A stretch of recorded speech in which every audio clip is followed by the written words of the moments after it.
World champion Bridgette Foster-Hylton is back and top of her game. Welcome back to the channel, people. Welcome back to the channel. If this is your first time here, let me say thank you for making it Peter Lloyd World. Now go ahead, please hit that subscribe button so we can continue to grow. When you do that, go ahead and hit the notification bell so you know when the next video drops. We drop a video once a day, every day here on Peter Lloyd World. Also, if you enjoy our content, hit that like button. The algorithms on YouTube absolutely love the engagement, and it's free to hit the like button, so go ahead, hit the like button. And finally, leave a comment. What are your thoughts on the world champion 100-meter hurdler Bridgette Foster-Hylton coming back and on top? When you're ready? Yeah, good to go. She is considered by many one of the greatest 100-meter female hurdlers of all time. She is also currently the coach of the reigning Olympic 110-meter hurdle gold medalist, Hansel Parchment. Yes, we are speaking of none other than Jamaica's Bridgette Foster-Hylton. Bridgette Foster-Hylton was born on the 7th of November 1974 in St. Elizabeth, Jamaica. She is a Jamaican 100-meter hurdler and was the world champion over the 100-meter hurdles in the year 2009. Like her fellow Jamaican hurdler, Delreen Ennis London, she was not a successful hurdler until 2000, when she lowered her personal best by 6/5 of a 100th second. With such a massive improvement, she finished 8th in the 2000 Olympics at Athens 2004. She pulled out of the semi-finals. In 2003, at the 2003 World Championships, she won a silver medal in the women's 100-meter hurdles and a bronze medal at the 2005 World Championships. At the 2008 Olympics in Beijing, Foster-Hylton finished 6th in the final, but was only 0.02 of a second behind the silver medalist. Here is that first silver medal winning World Athletic Championship run.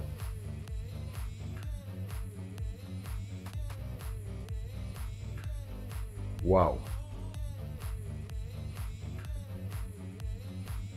One would say Bridgette Foster-Hylton was what one would call a late bloomer. I will not forget this race. Yeah, she fell flat, people, but she got her silver medal. Foster-Hylton's greatest achievement, of course, came in 2009 when she became world champion at the 100 meters hurdles at the World Championships in Berlin. She had previously won the 100 meters hurdles title at both the Pan American Games in 2003 and the Commonwealth Games in 2006. Here, of course, is that World Championship race where she won the World Championship title in 2009. I'm going to repeat, I cannot show all the races because I don't want to infringe on anyone's copyright.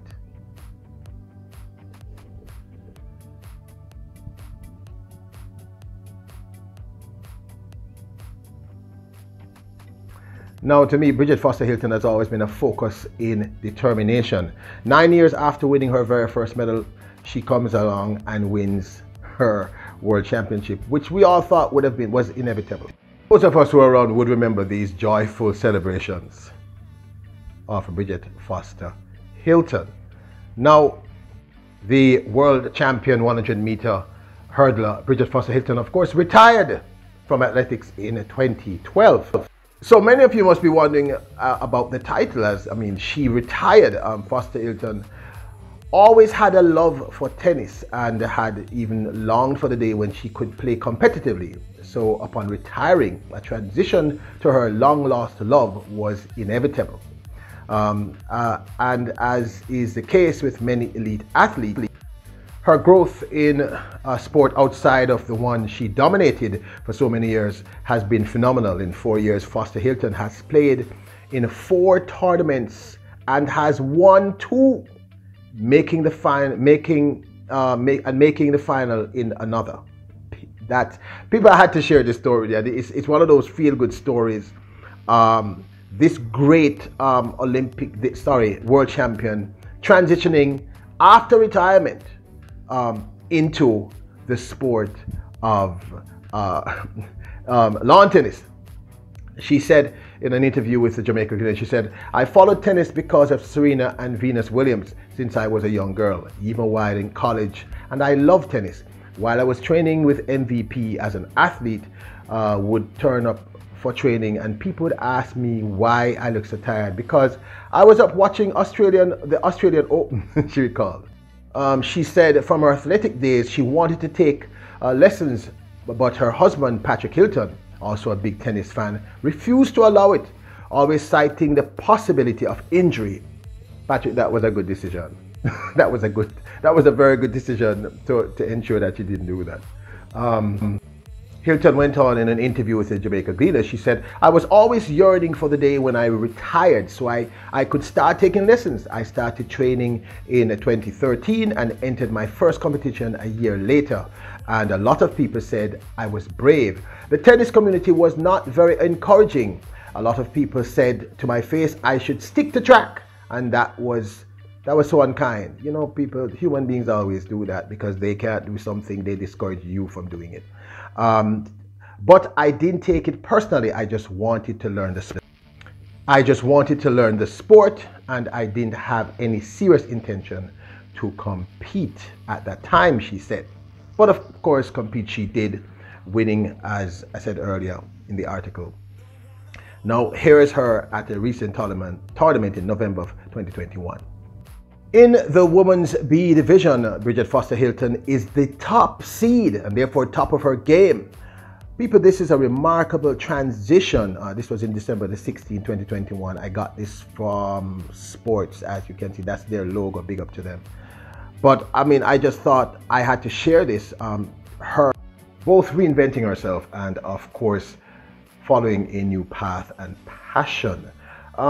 In the article, it went on to say, however, she managed to take a few pointers from tournament top seed Sasha McDonald, and that gave her confidence. She said, "I went into the match saying I was going to lose 6-0, 6-0, but I won a few games and I was really encouraged, even though I dropped out in the first." Depending on what they give you. But to be honest, today I came out and the first set was very shabby. I wasn't able to hold my serve, and but I fought like a real champion, and I was able to take that. I settled down in the second set and it got a lot better. Your thoughts on the... By my third tournament, I was a champion. It gives me a lot of confidence knowing that I can compete locally. But I know I still have a lot to improve on, she said. I was disappointed that I lost the Jamaica Open final because I'm a competitor. But I played an experienced player in the final, and she handled the more important points much better, like the deuce points. I was serving for the second set and the nerves and pressure got to me, and I had too many faults and I broke down. So I have things to work on, but I'm just ready for the next tournament coming up, she commented. This is a kind of feel-good story. We at Peter Lloyd World here love people. This is why we shared it. She said it finally, "I'm coming from track and field. I have a competitive desire, and when I retired, I missed that aspect of it and the adrenaline that comes from competing. I miss the training as well, but tennis is a sport that I can play until you're very old. And I get to compete, so I get some of what I'm missing from track and field," she said. "I now want to go abroad and compete in one of the B leagues. It is something that I have been looking into, but the pandemic has delayed it. But I really want to enter those leagues and see how my skills match up internationally," she said. So there you have it, from world champion in 2009 and now in 2022, she is the top seed in the B class of women's tennis here in Jamaica. That means she's the top seed, meaning the best in terms of, she's top of her game in her particular division. I just found this very, very inspiring because very, very often, athletes tend to retire at a relatively early age in athletics, especially in the sprints. By the time you're 35, pushing, you know, like Gatlin running at age 39 is like a very, very old man running. And I don't mean it in a disrespectful way. So it's always great to see what athletes are up to after we know that Usain Bolt has evolved into a global entrepreneur worth almost $200 million and doing extremely well. That's US, by the way, not Jamaican. And it's great to see Bridgette Foster-Hylton, one of the best who ever did it, transitioning at a still a relatively young age into something that she's as passionate for. Don't forget to subscribe to the channel. Remember, the goal now is 20,000 subscriptions. We'll get there with your assistance. Hit that subscribe button, people. It's really important to the growth of the channel. And when you do that, go and hit the notification bell so you know when the next video drops. We drop a video at least once a day, every day here on Peter Lloyd World. And of course, if you enjoy the content, hit the like button. The algorithms on YouTube love that engagement, people. Plus, there's no more dislike button, and it's free to hit the like button. So please hit that like button. It will be great for the channel, and I will personally full joy the eye for doing it. And of course, leave a comment. You know, let me know your thoughts on this. I know it's a light feature, but I couldn't resist doing this. Bridgette Foster-Hylton is one of Jamaica's greats. I think we all absolutely love this remarkable woman, her determination. And remember, she was a late bloomer in track and field, but did extremely well. And she's doing the same thing here, a late bloomer in lawn tennis. So big up to her and bless up. Let me know your thoughts, really. What do you think? Did you like this kind of vlog? Were you inspired in any way?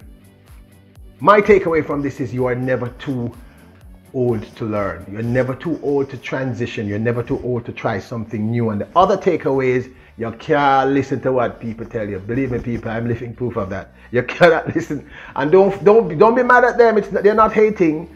It's just that if people see you through their eyes, and if they think they can do something, they're gonna say, how can you possibly do it if there's no way I could do it? So big up to Bridgette Foster-Hylton for this inspiring story. Remember, you are kings and queens. You're greatness personified. Believe in yourselves, and what we always say at Peter Lloyd World. Oh, avoid negative people and bless up.